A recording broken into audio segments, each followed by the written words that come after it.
Est-ce qu'il y a quelqu'un qui est dans la joie ce soir? Si vraiment tu l'es, tu vas acclamer le Seigneur. Le roi des rois, le Seigneur des seigneurs. Lui qui mérite nos acclamations. Lui seul est digne. Amen, amen, amen. Gloire à Dieu. Ce soir, bien-aimés, débute notre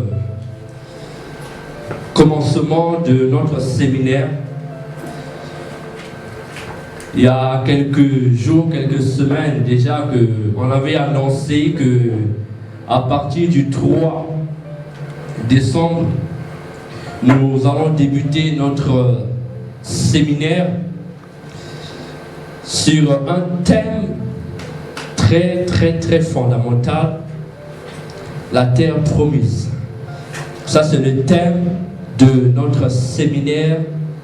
Et dans ce thème, le Seigneur, par son esprit, nous a donné à chacun une directive à suivre afin de mener son peuple vers la terre promise. Amen. Amen. Ce soir, par la grâce du Seigneur, nous allons aborder le premier sous-thème du grand thème de notre séminaire. Et avant tout, j'aimerais remercier le Seigneur pour sa grâce. Je suis reconnaissant envers Dieu pour cette faveur qu'il m'accorde d'être le premier orateur de ce séminaire. Et d'un côté, c'est une grande et lourde responsabilité que j'ai sur les épaules. Mais par la grâce du Seigneur, je suis sûr et convaincu que le Seigneur nous mènera quelque part. Amen. Amen. Ce soir, le sous-thème que je vais aborder avec vous, c'est la vie en Égypte. La vie en Égypte. Pourquoi est-ce que le Seigneur, avant de pouvoir donner au peuple d'Israël la terre qui leur a été promise au travers de leurs ancêtres, notamment Abraham, Isaac et Jacob, le Seigneur a permis à ce que ce peuple puisse passer par le chemin de l'Égypte avant d'aller et d'arriver sur la terre promise. Ce soir, ensemble avec vous, mes frères, nous allons voir tout d'abord par où tout a commencé. Pourquoi est-ce que le Seigneur ne parle pas tout simplement de la terre promise, mais il a poussé aux gens qui sortaient et qui devaient sortir au travers des ancêtres d'Israël, la traversée en Égypte. Nous allons commencer par le début pour savoir par où l'histoire a commencé, pour savoir par où l'alliance a été tissée, pour savoir par où tout a eu un début. Car même dans le monde où nous sommes, toute chose a un début. Amen. Même si tu peux envisager de pouvoir aller à l'étranger, même si tu peux envisager pouvoir investir dans une entreprise, vouloir bâtir des fondements quelque part, tout a un début. Et ce soir, nous verrons par où tout a commencé. Par où le Seigneur a commencé toutes choses. Qui a permis à ce que le peuple d'Israël puisse hériter la terre qui ne leur appartenait pas, mais que le Seigneur les a donnés au travers de leurs ancêtres. Amen. Amen. Nous allons lire.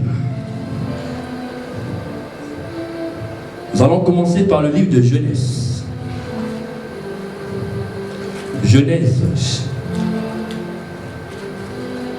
Genèse chapitre 11.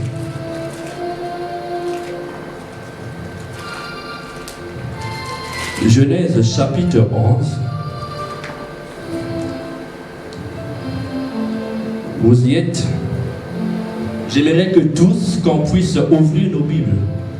Ce soir est un culte d'enseignement et il est très important pour nous qui venons pour recevoir l'enseignement du Seigneur, les instructions du Seigneur, de venir non pas les mains vides, mais avec notre arme spirituelle qui est la Bible. Amen. Nous ouvrons tous nos Bibles. Dans le livre de Genèse chapitre 11, nous commencerons à partir du verset 31. Genèse chapitre 11, le verset 31. Je vais lire et ensemble, nous suivons la lecture. La Bible nous dit ceci. Terah prit Abraham. Bon, je vais repartir un peu en arrière afin de savoir les personnages que la Bible nous parle ce soir. Je repars au verset... Voilà, au verset 26. Le verset 26 nous dit ceci. Terah, âgé de 70 ans, engendra Abraham, Nachor et Haran.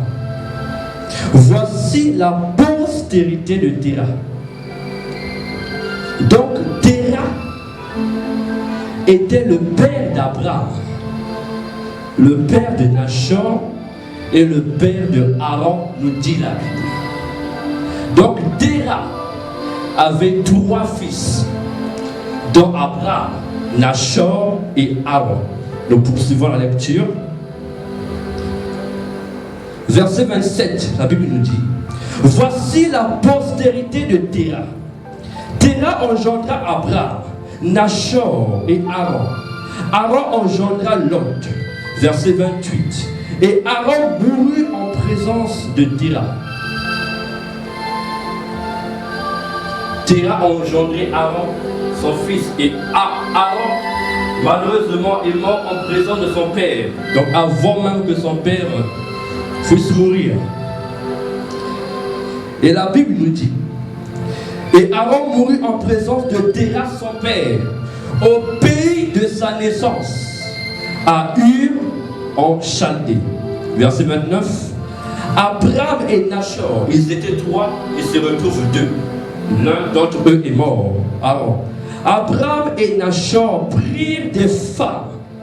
Le nom de la femme d'Abraham était Sarai, et le nom de la femme de Nachor était Milka, fille d'Haran, père de Milka et de Gisca. En lisant le verset 29, je me suis posé la question. Comment se fait-il que Abraham a pris une femme qui s'appelait Sarai et son frère Nachor prit également une femme? Mais la Bible nous précise que la femme dont il avait pris, elle était la fille de son frère. La Bible nous dit Et le nom de la femme de Nachor était Milka, fille d'Aaron. Plus tôt, nous avons lu que Terah a engendré 3 fils, Abraham, Nachor et Aaron. Et Aaron, malheureusement, est décédé. Et lorsque Abraham et Nachor sont arrivés à l'âge adulte, l'âge de se marier, ils ont eu à faire des choix pour choisir avec qui ils devaient passer leur vie. Mais dans leur choix,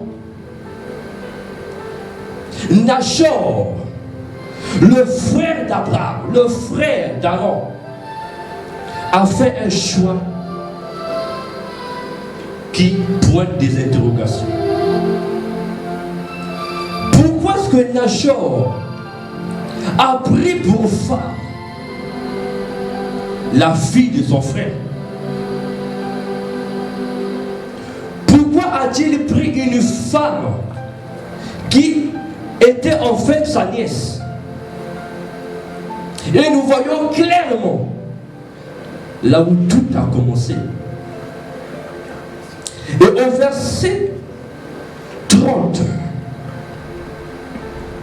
au verset 29 plutôt, Abraham et Nachor, oui, nous l'avons déjà lu, verset 30, oui. Saraï était stérile.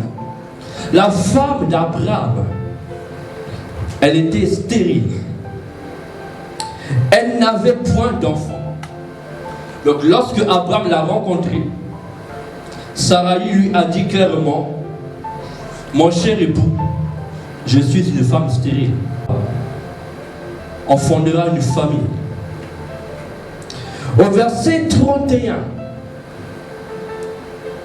Terah, le père d'Abraham, le père de Nachor et d'Aaron, prit avec lui Abraham, son fils, et Lot, son neveu, le fils d'Aaron, fils de son fils, bien sûr, et Saraï, sa belle-fille, femme d'Abraham, son fils. Ils sortirent ensemble d'Ur, en Chaldée, pour aller au pays de Canaan. Ils vinrent jusqu'à Charan, et ils y habitèrent. Un bon jour, Terah, le père d'Abraham, décide, par rapport à ce qu'ils ont eu à vivre comme épreuve, il a perdu son fils. Il s'est dit, je veux qu'on puisse changer d'environnement. Cet environnement où nous sommes m'est trop préoccupant parce que ça me rappelle la perte de mon fils. Et donc il parvient à convaincre Abraham. Il parvient à convaincre Saraï qui était sa belle-fille, Lot qui était son petit-fils. Et ensemble, ils décident d'aller où? Ils décident d'aller au pays de Canaan. Ils n'ont pas décidé d'aller y séjourner, non, mais d'aller y habiter. Et qu'est-ce que la Bible nous dit? La Bible nous dit, malheureusement, la Bible dit, ils vinrent jusqu'à Charan et ils y habitèrent. Donc, dans leur décision d'aller à Canaan, la Bible nous dit,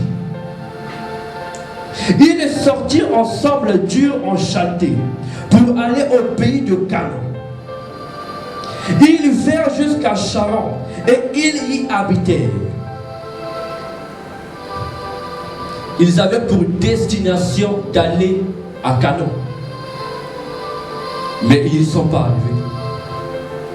Certainement, on peut se dire naturellement que c'est dû au coup de la fatigue, puisque Terah était vieux. Abraham également était vieux. On pourrait dire que le seul jeune qui avait encore de force, c'était Lot. Mais malheureusement, ils n'ont pas pu arriver à Canaan. Et la Bible nous dit, ils ont fait le détour. Et ils se sont installés où? À Charan. Et au verset 32, qu'est-ce que la Bible nous dit? La Bible nous dit, les jours de Téra, donc le père d'Abraham, furent de 250 ans. Et Téra mourut à Charan. Et nous passons au chapitre 12. Chapitre 12, à partir du verset 1. C'est là où le Seigneur se révèle à quelqu'un. Verset 1, qu'est-ce que la Bible nous dit? La Bible nous dit, l'Éternel dit à Abraham, va-t'en de ton pays, de ta patrie et de la maison de ton père, dans le pays que je te montrerai. Abraham était bien installé. Il vivait avec sa femme, Sarai. Il vivait avec son neveu Lot. Et un bon matin, le Seigneur se révèle à Abraham.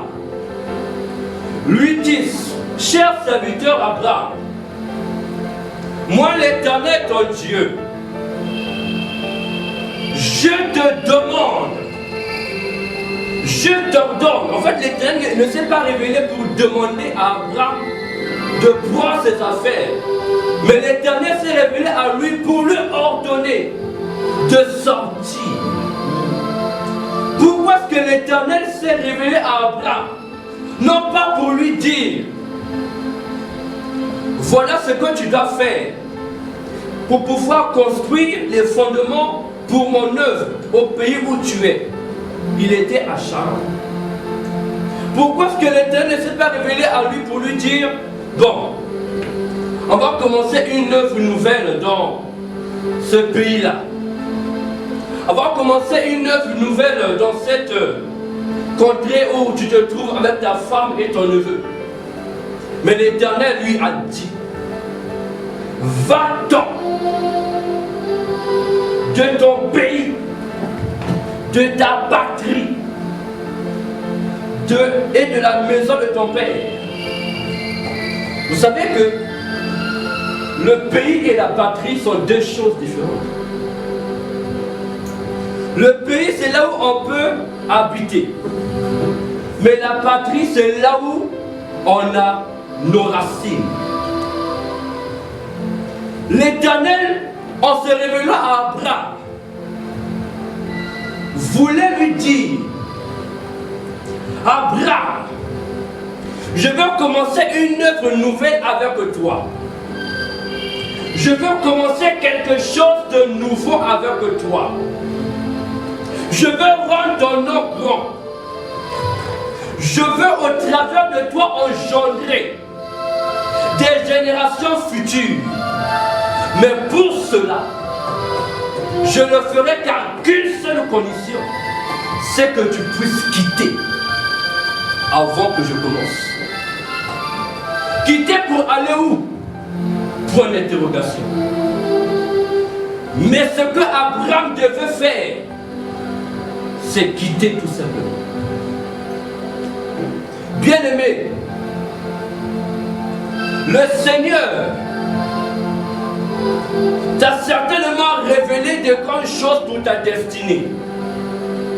Le Seigneur t'a certainement dit, je te rendrai un grand serviteur. Je te rendrai une grande servante.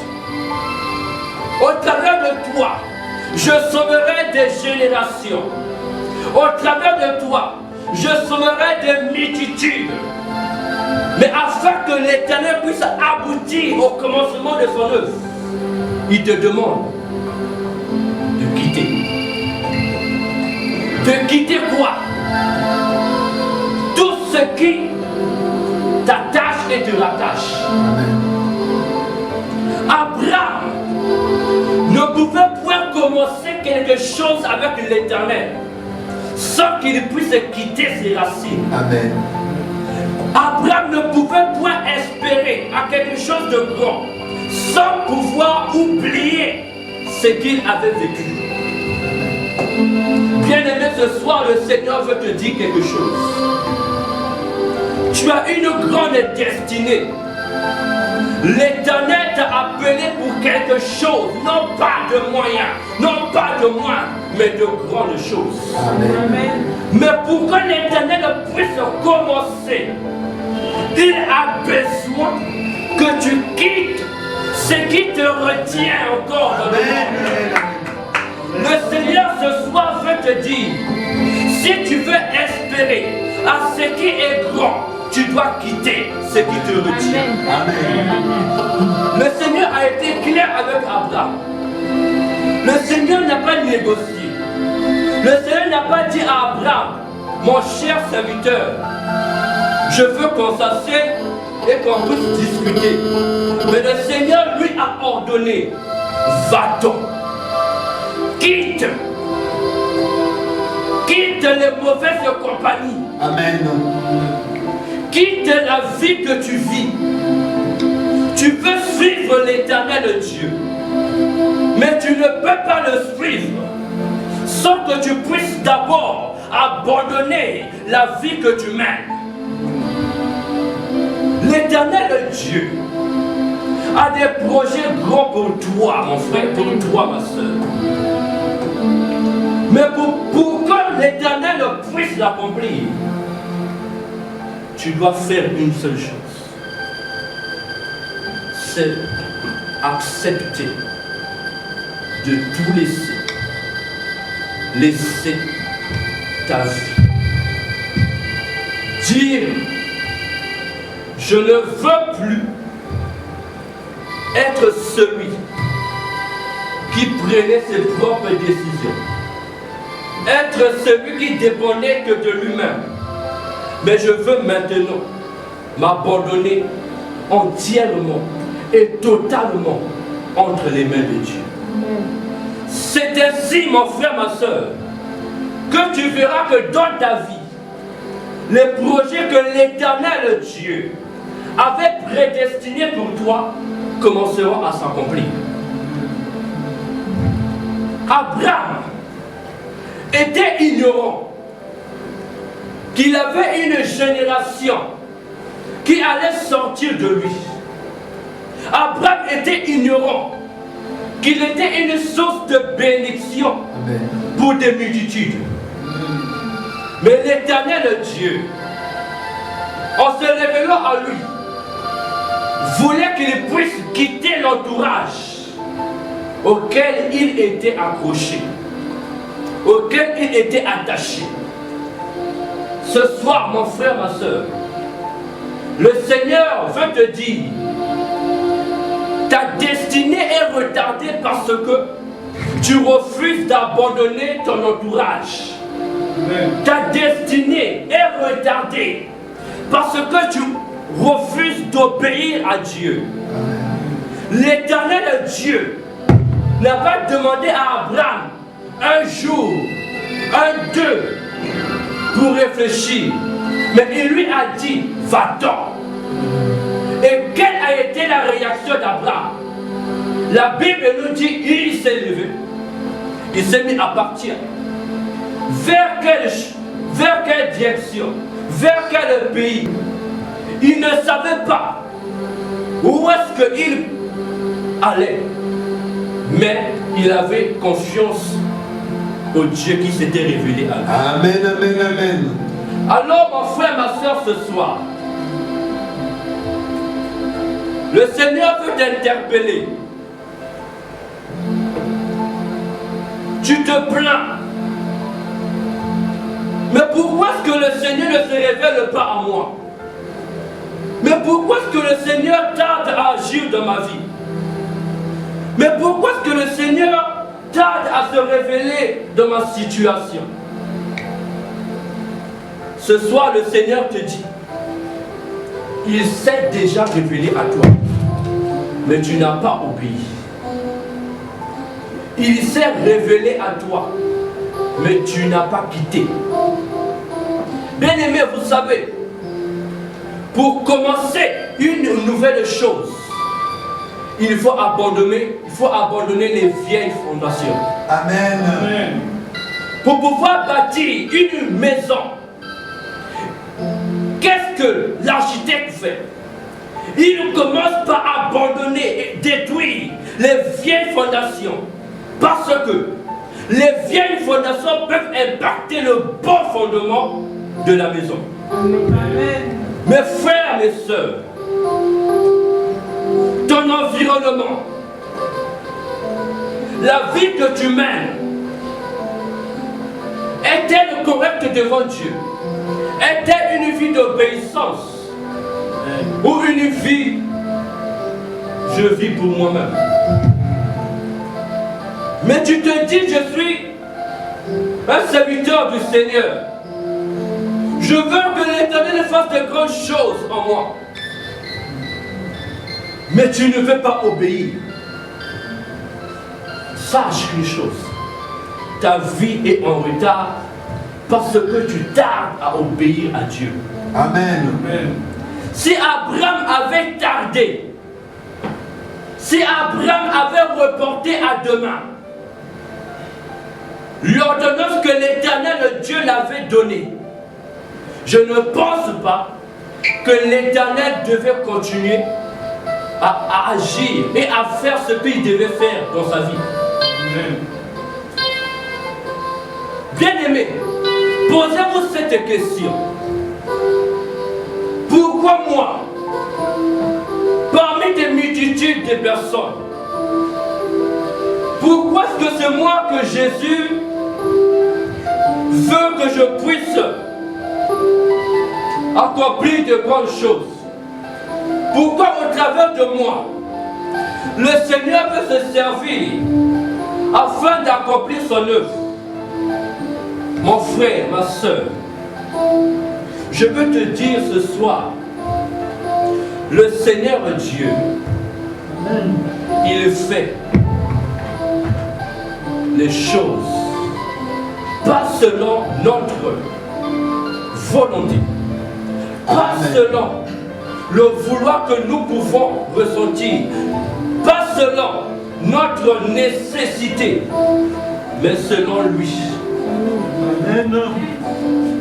Abraham avait quel âge lorsque le Seigneur s'est révélé à lui? Abraham était âgé de 75 ans. Abraham, il avait 75 ans.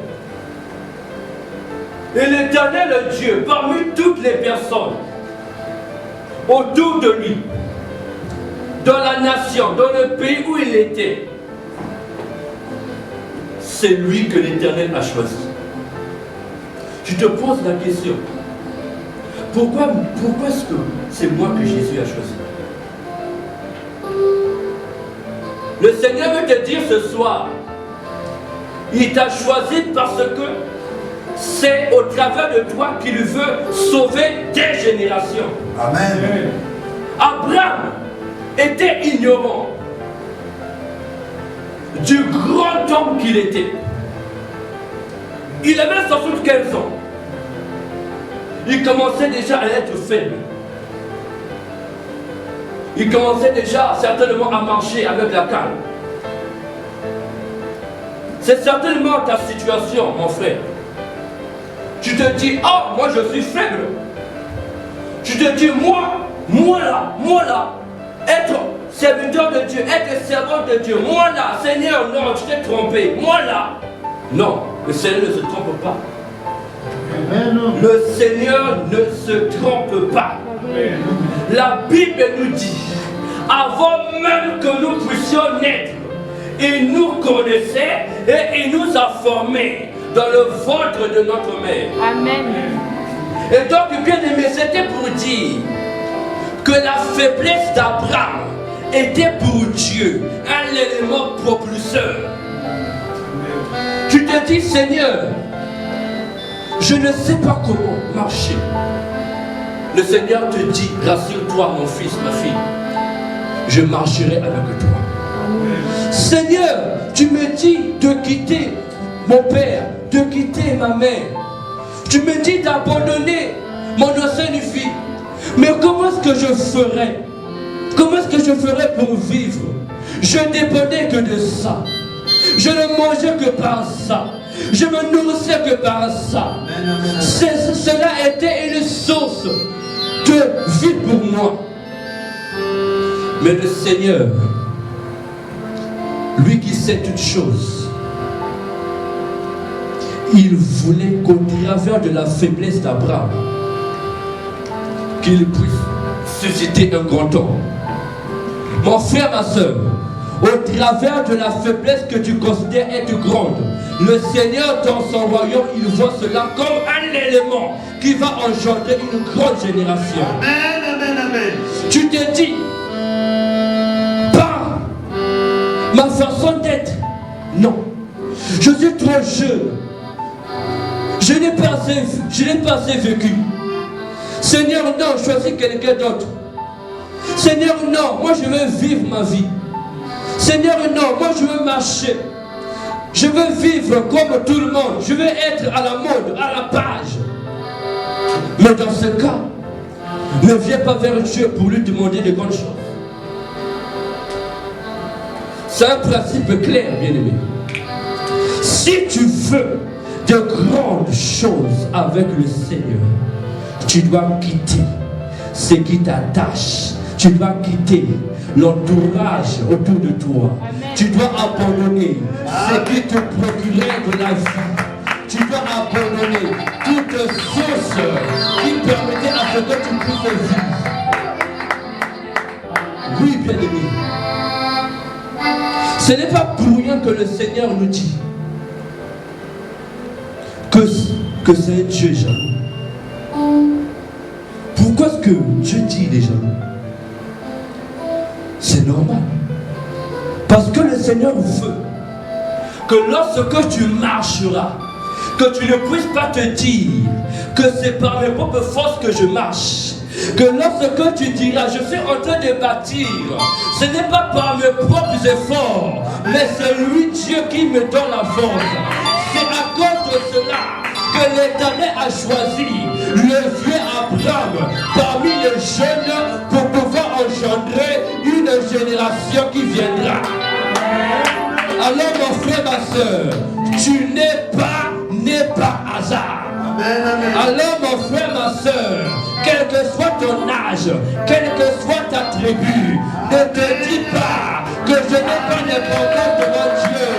Mais dis-toi qu'au travers de toi, le Seigneur fera des grandes choses. Alléluia. Gloire à Dieu. Voilà mes frères et sœurs. Nous poursuivons la lecture.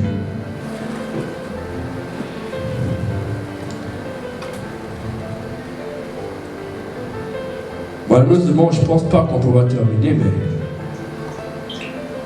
nous poursuivons la lecture.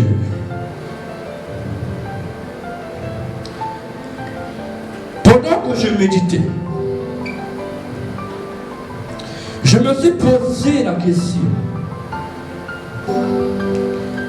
Pourquoi est-ce que le peuple d'Israël a fini par être captif en Égypte?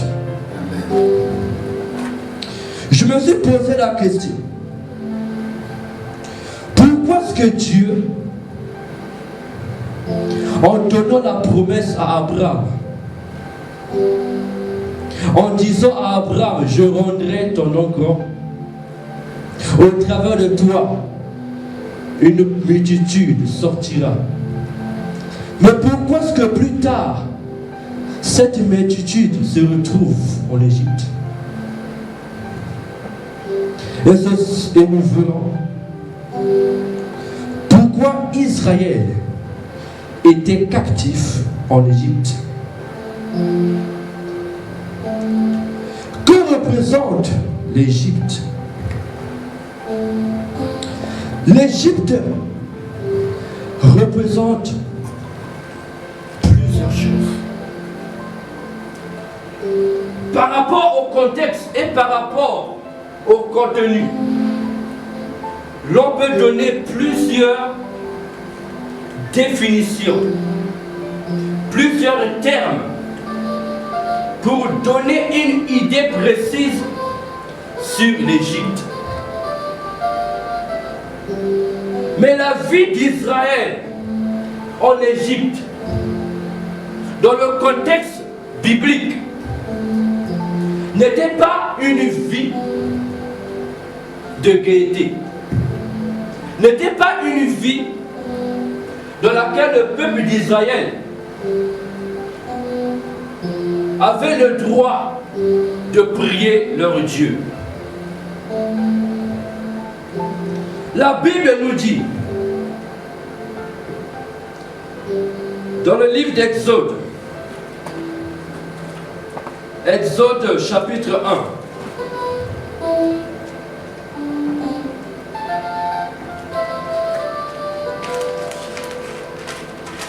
1. Exode chapitre 1, à partir du verset 12, verset 11 plutôt, à 12.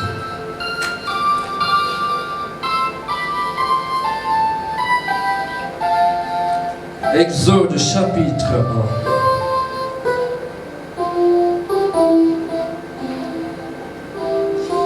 Nous allons aller un peu plus vite parce que le temps il passe très vite. Exode chapitre 1, verset 11 au verset 12. Je lis et ensemble nous suivons la lecture. Et l'ont établi sur lui, dans le peuple d'Israël, des chefs de corvée afin de l'accabler de travaux pénibles. C'est ainsi qu'il bâtit les filles de Python et de Ramsès pour servir de magasin à Pharaon. Verset 12. Mais plus on l'accablait, plus il multipliait et s'accroissait. Et l'on prit en aversion les enfants d'Israël. Nous voyons clairement, frères et sœurs en Christ,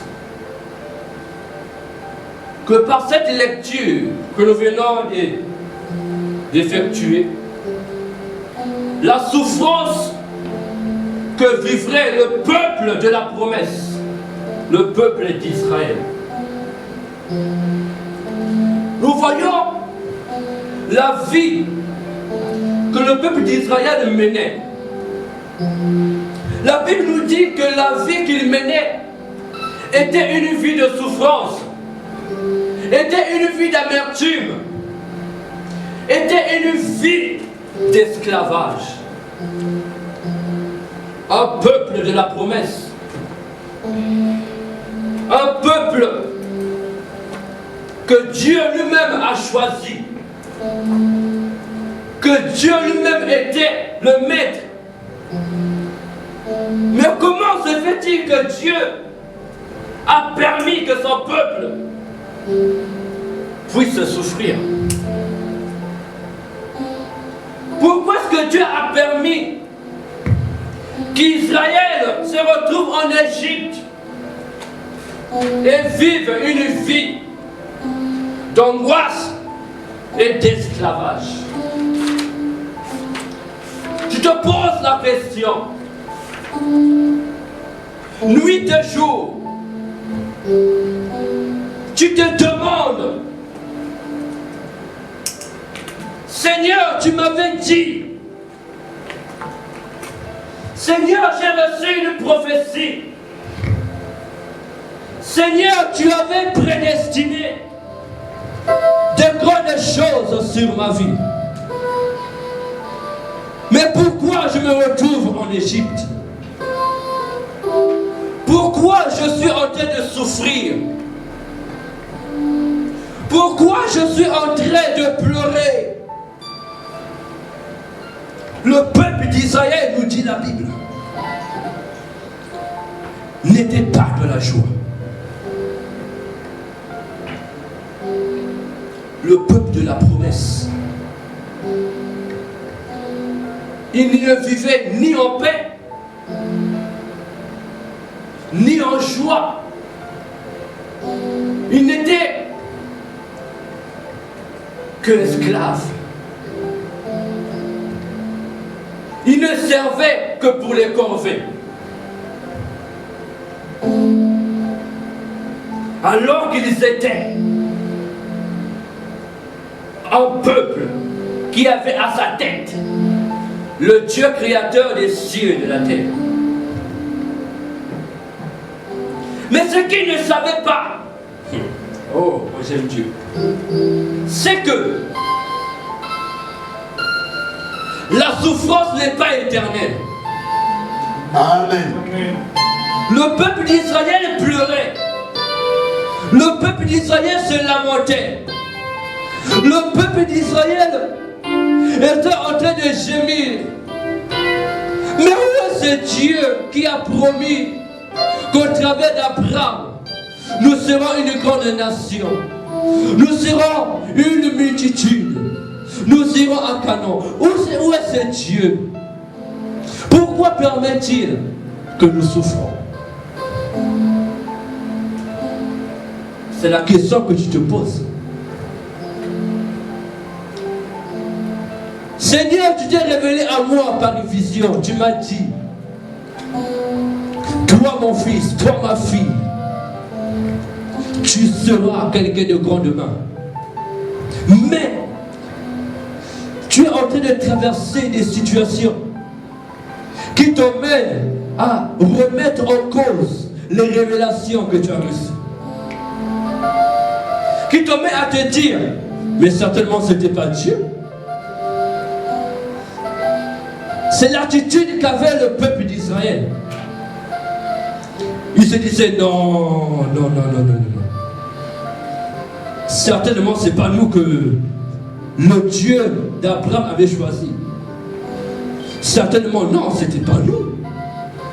Comment ça si c'est nous? On se retrouve en esclavage. Mais ils ne savaient pas que le Dieu qui choisit, c'est le Dieu qui sauve.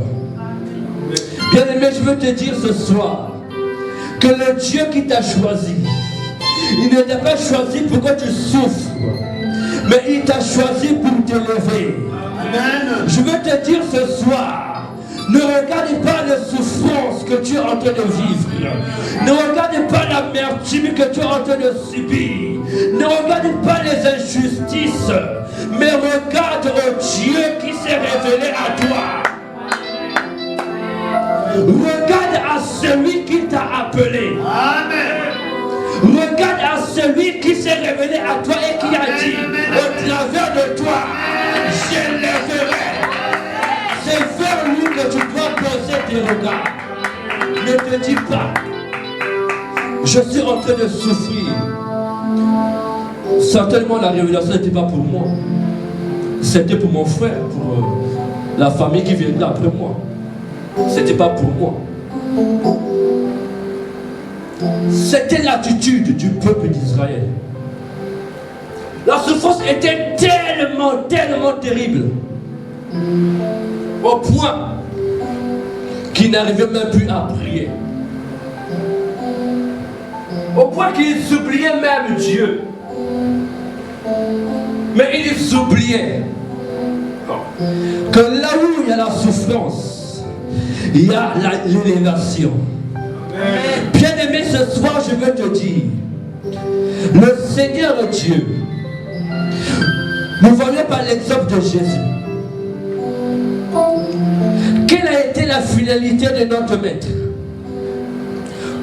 Pour qu'il y ait le nom qui soit élevé au-dessus de tout nom, il fallait qu'il passe par quoi? Par la souffrance. C'est un principe clair de la Bible. Il fallait que notre Maître, notre Sauveur, passe par la souffrance à la croix, passe par la souffrance des injustices, passe par la souffrance des insultes, passe par la souffrance de toute incrédulité, afin qu'il ait un nom souverain. Il fallait qu'il puisse passer par la couronne d'épines afin qu'au travers de son sang, que nous soyons guéris. Amen.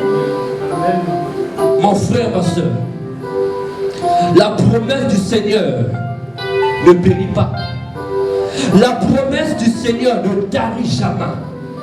La promesse du Seigneur pour toi, elle n'est pas un prank, mais elle est une réalité. Mais pour que cette réalité puisse s'accomplir, il faut que tu passes par des épreuves. Et c'est ça, ces épreuves qui vont déterminer ta élévation. Le Seigneur, c'est lui, le commencement et la fin. Lorsque le Seigneur choisit, je vais rassurer quelqu'un ce soir. Je veux rassurer un cœur ce soir.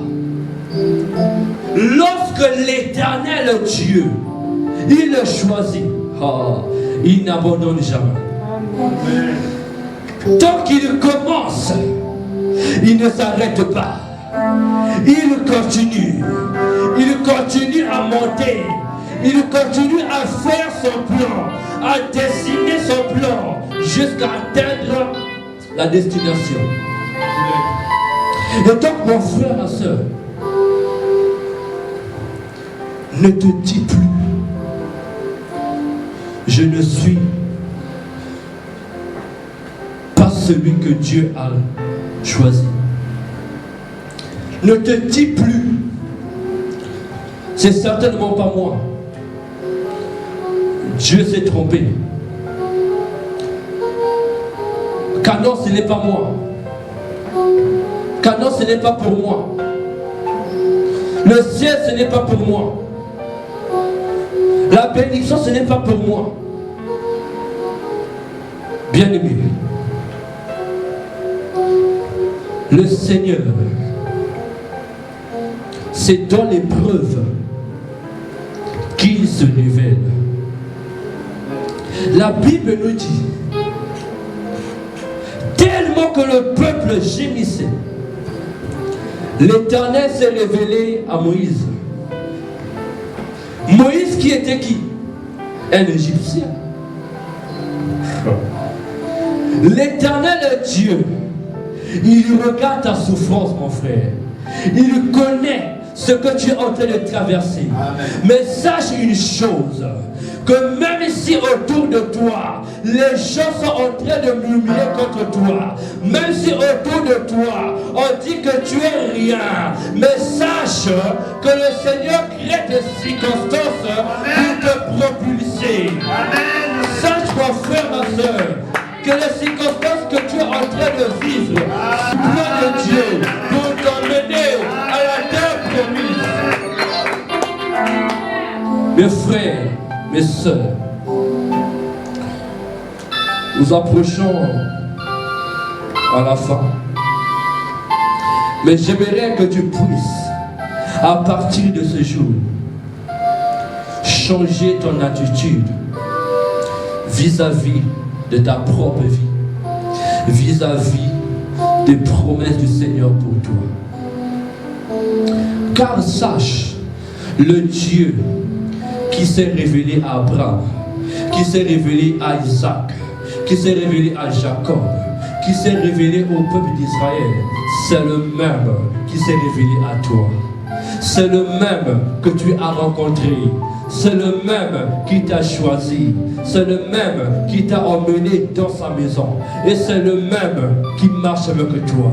Et peu importe les circonstances que tu es en train de vivre, sache une chose, c'est dans l'épreuve que l'Éternel taille. C'est dans l'épreuve que l'Éternel taille.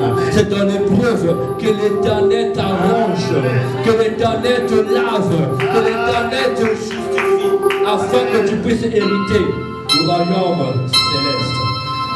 Que le Seigneur soit béni. Nous allons arrêter par là.